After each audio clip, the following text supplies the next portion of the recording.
Welcome, everybody. I'm Al Hubbard, and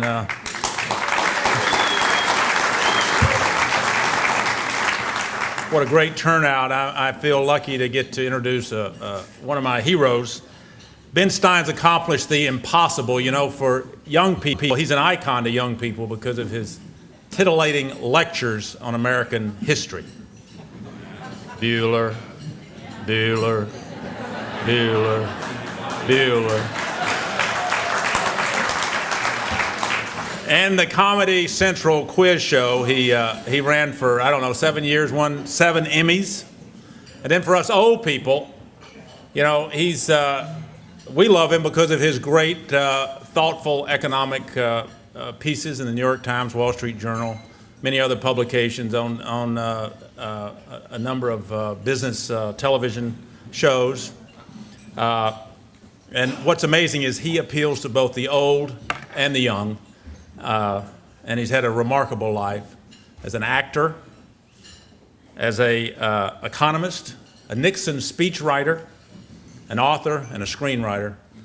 And he's just an overall great guy. And I can tell you, when I was fortunate to work in the White House, Karl Rove and I used to send his op-ed pieces to the president, which he very much enjoyed reading. So it gives me great pleasure to introduce Ben Stein.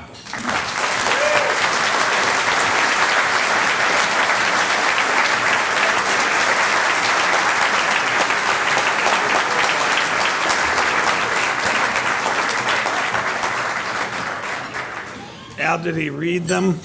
What's that? Did he read them? Oh, yeah, absolutely. Ladies and gentlemen, it's a great, great pleasure to be here. It's an honor to be back here in Indianapolis. I always love being in Indiana. I feel like I'm in the heart of America. It's Booth Tarkington country. It's Hammond, Indiana country. It's Esther Bosma country. I was privileged to be the judge and competitor in a local version of Win Ben Stein's Money we did for Marion County Mental Health, which was really needed. And we did that for 3 years. Brian tried over and over again to win. Cheating like a madman. He still didn't win. I never saw so much cheating in my life as I saw it.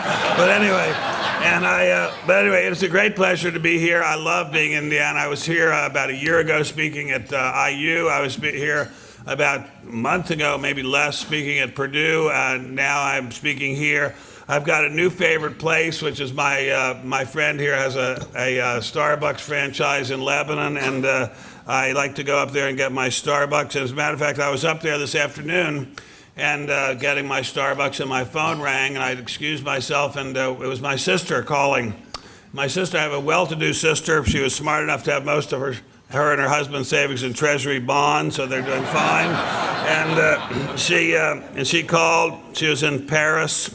She said, well, I'm at the Crillon, and I've just been shopping, and then earlier in the day I did Stairmaster, and I did what's that other damn thing she does? Stairmaster and a treadmill. And she said, I did each one for about a half an hour. What have you done? By which, as those of you who know me know, she meant, what have you done, you fat, lazy pig? And I said, she specifically meant, what exercise have you done, you fat, lazy pig? And I said to her, Rachel, I am standing here having a cup of Venti Tazo refreshed tea at the Starbucks in Lebanon.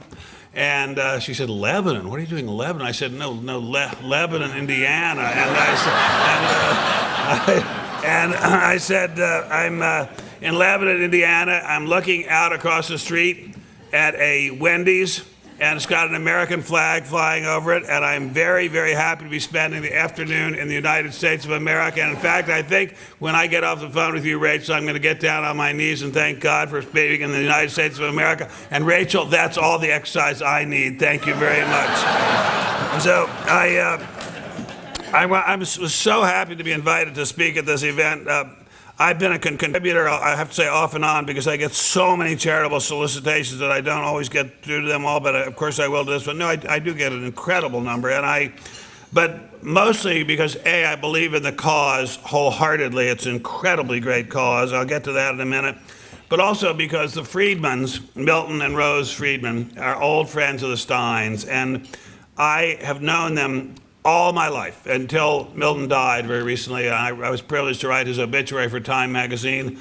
I have known them all my life. There never was a time until Milton Friedman passed that I did not know them. And I just want to say that to have known them, and I'm going to get into detail about how much I knew them, as well as I knew them, was like, I think, what it must have been like to know Thomas Jefferson or James Madison. It was just an amazing experience. I love being here because I believe so much in this cause. I believe so much in what Milton and Rose Friedman stand for, so much in what the late Mr. Rooney stands for, that I feel as if this is family. I feel very much about this group the way I feel about a quote by Franklin Delano Roosevelt, who said that people will forget what you do, they'll forget what you said, they will never forget how you made them feel. I feel very much as if I'm with my family tonight. I'm only sorry that Mrs. Friedman isn't here. Otherwise, you guys are very much family. I cannot remember a time when I didn't know Milton Friedman. He was a classmate of my parents at the University of Chicago Graduate School in Economics. He and Rose, and also Rose's brother, Aaron Director, were all pals of my parents. They were incredibly close. Many times, Milton Friedman would be either out to dinner with us or over at our house, discussing some point of economics or public policy with my parents. My mother was an economist too, like Mrs. Friedman. And my parents, I remember Friedman would leave and my parents would just be talking as if they had just been at a visit from Moses. I mean, that was how brilliant Friedman was. He was just unimaginable and always argued with a smile. I don't know, those of you who knew him, he always had a smile. No matter how bitterly he was attacked, and my parents certainly did not attack him bitterly, but many people did, he would always return with civility and return with a smile, and you just could not get the better of him. He was that smart. He was just unimaginably smart. I got to know him considerably better as I got older because I could follow the conversation at least a tiny little bit. And I was just awed. I mean, it was just like a diamond spinning around in our living room, throwing off beautiful, radiant light. And I was just in awe of him. And something I remembered about him as I was preparing these remarks is that he was one of the only adults who called me Benji. My friends generally call me Ben, and very few of them call me Benji, but he always called me Benji because he had known me since I was an infant, basically literally an infant, and my parents had called me Benji. And to think of this man, the economics and public policy equivalent of Thomas Jefferson in our era, calling me Benji, was just amazing.